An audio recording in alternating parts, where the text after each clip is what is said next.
करिए या मरिए, चक दे हो चक दे इंडिया, चक दे हो चक दे इंडिया।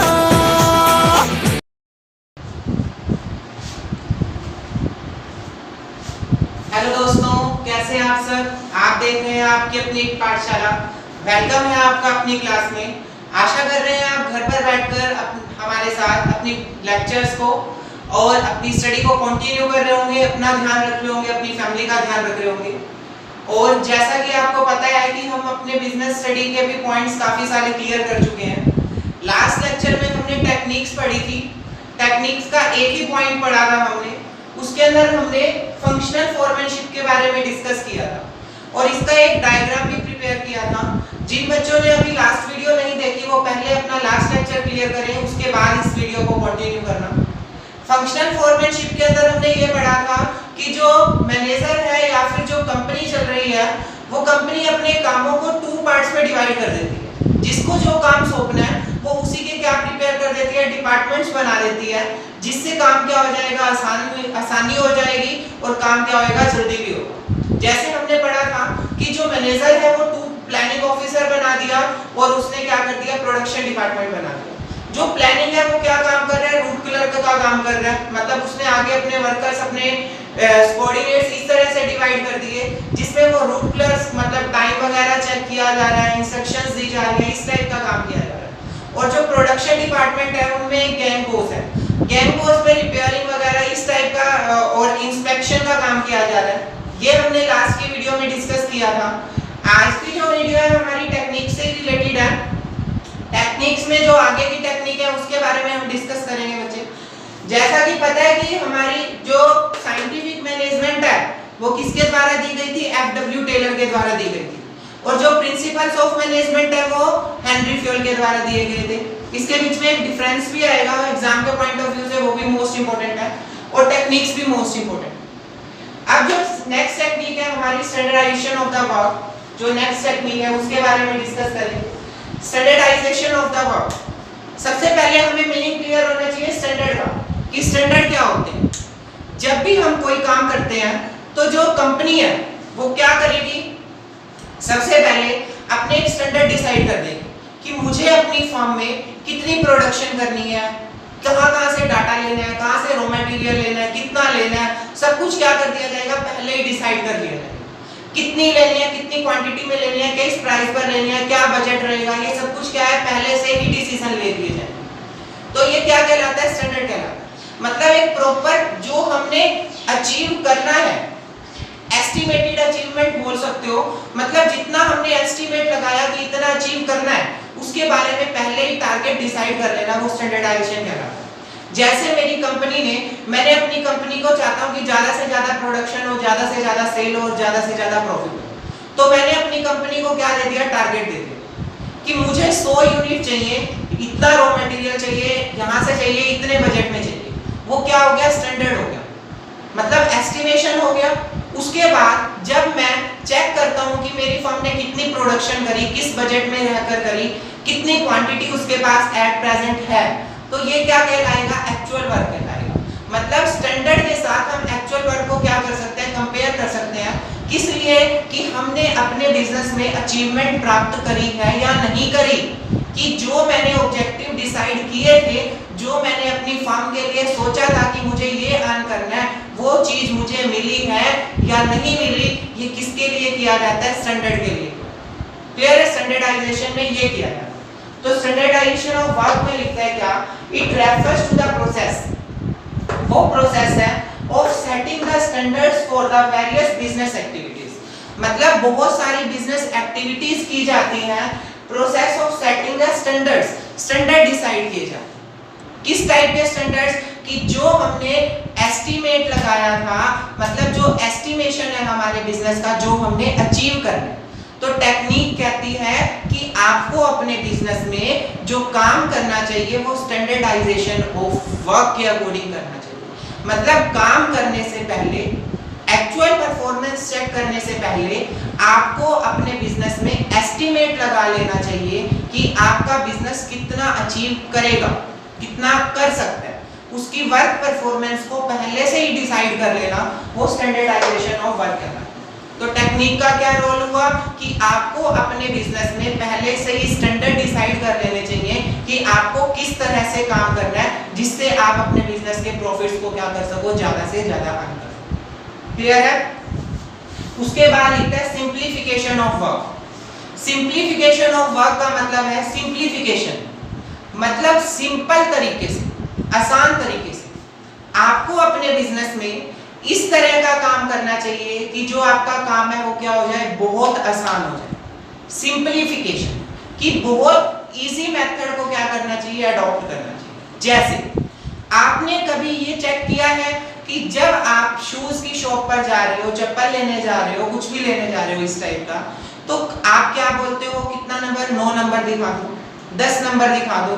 क्या आपने कभी ऐसा बोला है कि 7.5 नंबर दिखा दो, 8.5 नंबर दिखा दो, 6.5 नंबर दिखा दो? नहीं। क्यों नहीं बोला? क्योंकि जो कंपनी है वो इस टाइप के नंबर्स प्रोड्यूस ही नहीं करती। अगर वो इस टाइप के नंबर प्रोड्यूस करने लग जाए तो उसको बहुत सारी क्वांटिटी प्रोड्यूस करनी पड़ेगी। 6 से लेके 7 के बीच में भी बहुत सारे नंबर आते हैं, 6.1, 6.2, 6.3, 6.4, इस टाइप के बहुत सारे नंबर आते हैं। तो इस तरह से जो उसका काम है, जो वर्कलोड है, वो क्या हो जाएगा, बहुत ज्यादा हो जाएगा।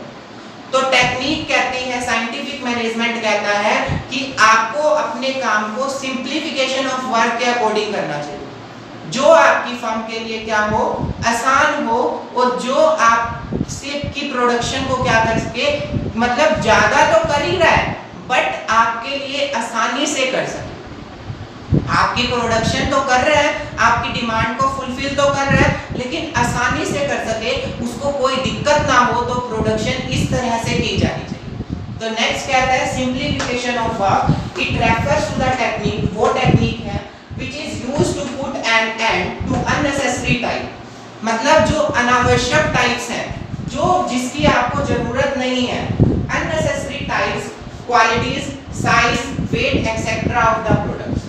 कहता है इस तरह की टेक्निक्स यूज करनी चाहिए, जो आपके बिजनेस में अननेसेसरी है उनको छोड़ देना चाहिए, और जो नेसेसरी है, जो जरूरी है, उसको क्या करना चाहिए, अडॉप्ट करना चाहिए। एग्जाम्पल लिख सकते हो आप क्या, कि जैसे अगर कोई हम शूज परचेज करने जाते हैं, तो वो शूज जो परचेजर है कभी भी हाफ क्वांटिटी की डिमांड नहीं कर रहा, हाफ नंबर की डिमांड नहीं कर रहा, जैसे ऐसे नहीं बोल रहा कि 6.5 नंबर दिखा दो शूज का, 7.5 नंबर दिखा दो, या 8.5 नंबर दिखा दो, इस टाइप का नहीं बोल रहा। तो इसीलिए कहता है कि सिंप्लीफिकेशन ऑफ वर्क को क्या करना चाहिए, फॉलो करना चाहिए। उसके बाद लिखता है मेथड स्टडी। मेथड स्टडी का मतलब है, इसके बारे में हम पहले भी डिस्कस कर चुके हैं, कि आपको अपने बिजनेस में इस टाइप का मेथड अडॉप्ट करना चाहिए, जिससे आपका जो काम है वो जल्दी हो जाए और वर्कलोड क्या हो जाए, कम हो जाए। जैसे आपको लास्ट की वीडियो में भी एग्जांपल दिया गया था कि एक चीज को करने के बहुत सारे तरीके होते हैं, लेकिन हम वो तरीका, वो मेथड अडॉप्ट करते हैं जो हमारे लिए क्या हो, अच्छा हो और आसान हो। जैसे एग्जांपल दिया गया था कि घर से निकलने के बहुत सारे रास्ते होते हैं। मेन गेट से भी निकला जा सकता है, किसी पड़ोसी की छत से भी जाया जा सकता है, और छत से सीढ़ी पर लगाकर भी जाया जा सकता है, या छत से छलांग लगाकर भी जाया जा सकता है। बहुत सारे मेथड हैं, लेकिन हम कौन सा मेथड अडॉप्ट करते हैं, मेन गेट से बाहर निकलने का। तो इसीलिए ये कहा गया कि आप अपनी फर्म में प्रोडक्शन के लिए वो मेथड अडॉप्ट करना चाहिए, जिससे आपका काम अच्छा और साफ सुथरा होने के साथ साथ, नीट एंड क्लीन होने के साथ साथ एफिशिएंटली और इफेक्टिवली भी होना चाहिए। मतलब कॉस्ट को भी ध्यान में रखना चाहिए और टाइम को भी ध्यान में रखना चाहिए। तो इसीलिए कहता है कि इस तरह की टेक्निक का यूज करना चाहिए। टेक्निक ऑफ साइंटिफिक मैनेजमेंट कहती है आपको बिजनेस में इस तरह का मेथड अडॉप्ट करना चाहिए, जिससे आपके ऑब्जेक्टिव्स क्या हो जाए, बहुत जल्दी अचीव हो जाए। वो मेथड क्या होने चाहिए, आसान होने चाहिए, जिससे आप अपनी फर्म के ऑब्जेक्टिव्स को क्या कर सको, अचीव कर सको। क्या लिखता है, more suitable way to do a particular activity. जो एक्टिविटी आपने करनी है उसके लिए वो मेथड अडॉप्ट करना चाहिए जो वहां पर शूट कर, मतलब जो वहां पर फॉलो किया जा सकता है, आसान है, आपको वहां पर वो मेथड अडॉप्ट करना चाहिए। क्लियर है? उसके बाद लिखते हैं क्या, मोशन स्टडी। मोशन स्टडी मतलब किसी काम को करते टाइम जो आप वहां पर मोशन यूज कर रहे हो उस टाइप के मोशन। जैसे हम कई बार देखते हैं बुक्स में एग्जांपल दिया गया है कि एक मिस्त्री है, घर बना रहा है, जब वो ईंटें लगा रहा होता है, ब्रिक्स लगा रहा होता है, तो वो क्या करता है, एक ईंट को ऐसे ऐसे कई बार क्या करता है, उछालता है। जब एक मिस्त्री ईंट लगा रहा होता है तो वो ईंट को ऐसे ऐसे कई बार क्या करता है, उछालता है, आपने देखा होगा। और जब ईंट रख देता है उसके बाद कई बार वहां पर क्या करता है, हैमर से क्या करता है, हिट करता है। एक मिस्त्री जब ईंट लगा रहा होता है तो हैमर से हिट करता है और उसको काफी बार क्या करता है, उछालता है। तो टेलर कह रहा है कि अगर वो इस मोशन को, अगर वो इस ईंट के उछालने वाले मोशन को कम कर दे, एग्जाम्पल दिया गया कि वो इस मोशन को 24 टाइम्स करता था, अगर वो इस मोशन को 2 या 3 बार करे और हैमर से हिट कम बार करे तो वो थकेगा भी कम और उसके साथ साथ काम भी क्या होगा, जल्दी हो जाएगा। क्या लिखता है motion study, it refers to a techniques to study the movement those are the necessary for doing a well defined job और वर्क। मतलब सिर्फ और सिर्फ वही मोशन वहां पर करने चाहिए जो उस काम को क्या कर सके, पूरा कर सके। कम से कम मोशन यूज करने चाहिए। क्यों? अगर कोई पर्सन ज्यादा मोशन यूज करता है तो वो क्या होगा, थक भी जल्दी जाएगा, काम भी लेट होगा और काम पर टाइम भी ज्यादा लगेगा। इसीलिए कम से कम मोशंस यूज करने चाहिए। Next one is a time study. Time study मतलब जहां पर वो टाइम को चेक करते रहना चाहिए। ऐसे नहीं कि हमें दिया तो टाइम पीरियड 10 डेज का था लेकिन हमने उस काम को 15 डेज या फिर 20 डेज आफ्टर टाइम किया, मतलब टाइम के बाद किया, तो ऐसा नहीं होना चाहिए। It refers to the determining the standards time required to the complete a particular activity। मतलब एक एक्टिविटी के लिए कितना टाइम लग सकता है, ये सब कुछ क्या कर लेना, पहले से ही डिसाइड कर लेना चाहिए ताकि उसी को क्या किया जाए, फॉलो किया जाए। किसी काम के ऊपर हमें ज्यादा टाइम वेस्ट नहीं करना चाहिए। टाइम स्टडी ये सिखाता है। Next is the fatigue study. इसका क्या मतलब है कि किसी काम को करते टाइम हमें जो हमारे एम्प्लॉइज हैं, जो हमारे वर्कर्स हैं, उनको क्या देना चाहिए, रेस्ट देना चाहिए। क्या लिखता है, फ्रीक्वेंसी ऑफ रेस्ट, हमें उनको क्या देना चाहिए, रेस्ट देना चाहिए। जैसे हमने अभी घर बनाना शुरू किया था, वहां पर एक मिस्त्री लगा रखा था, हमने क्या देखा, एक दिन हमने उसे काम दे दिया और हमने कहा भाई तूने यहाँ से हिलना नहीं है, सुबह से लेके शाम तक तूने यहाँ पर काम करना है। तो उसने क्या किया, सुबह से लेके शाम तक उसने कंटिन्यू काम किया, बीच में उसको कोई लंच ब्रेक नहीं, कोई चाय का टाइम नहीं, कोई टी ब्रेक नहीं, कुछ भी उसको नहीं दिया, वो कंटिन्यू क्या करता रहा, काम करता रहा। अब जब नेक्स्ट डे हुआ तो वो नेक्स्ट डे क्या हो गया, छुट्टी पर था। अब 1-2 दिनों बाद जब वो आया दोबारा काम पर, उस दिन हमने क्या किया, उस मिस्त्री को बोला कि आप 10 बजे एक ब्रेक लोगे, उस टाइम पीरियड में हम आपको चाय देंगे। आफ्टर देन आप 1 बजे एक ब्रेक लोगे, उस टाइम आप लंच लोगे। आफ्टर देन आप 4 बजे ब्रेक लोगे, उस टाइम फिर हम आपको लंच देंगे, टी देंगे, क्लियर है। और 6 बजे आपकी क्या कर देंगे, छुट्टी कर देंगे। तो इस तरह जब इस मिस्त्री को हमने ये टाइम पीरियड डिसाइड कर दिए कि आपके टाइम पीरियड में ये ब्रेक्स होंगे, तो हमने क्या देखा, वो उसकी जो कंटिन्यूटी है पहले वाले काम की बजाय बहुत ज्यादा होगी। वो काम में इंटरेस्ट भी ज्यादा ले रहा है, काम भी अच्छा हो रहा है और काम जल्दी भी हो रहा है, और वो कोई भी छुट्टी नहीं ले रहा, कोई भी गैप नहीं आ रहा उसके बीच में। तो कहता है कि कोई भी आप काम करते हैं, इफेक्टिव स्टडी बोलती है कोई भी काम करते हैं उसके बीच में अपने वर्कर्स को क्या देते रहना चाहिए, रेस्ट देते रहना चाहिए, जिससे आपके काम क्या होंगे, अच्छे होंगे और टाइम भी क्या लगेगा, कम लगेगा। डिफरेंशियल पीस बेस सिस्टम, इसका क्या मतलब है कि जो आप अपने एम्प्लॉइज को वेज दे रहे हो वो डिफरेंशियल होनी चाहिए। डिफरेंशियल का मतलब अलग अलग होनी चाहिए। सर प्रिंसिपल ऑफ मैनेजमेंट में तो आपने बोला था इक्विटी होनी चाहिए, समानता होनी चाहिए, सभी के साथ समानता का व्यवहार करना चाहिए, बिल्कुल।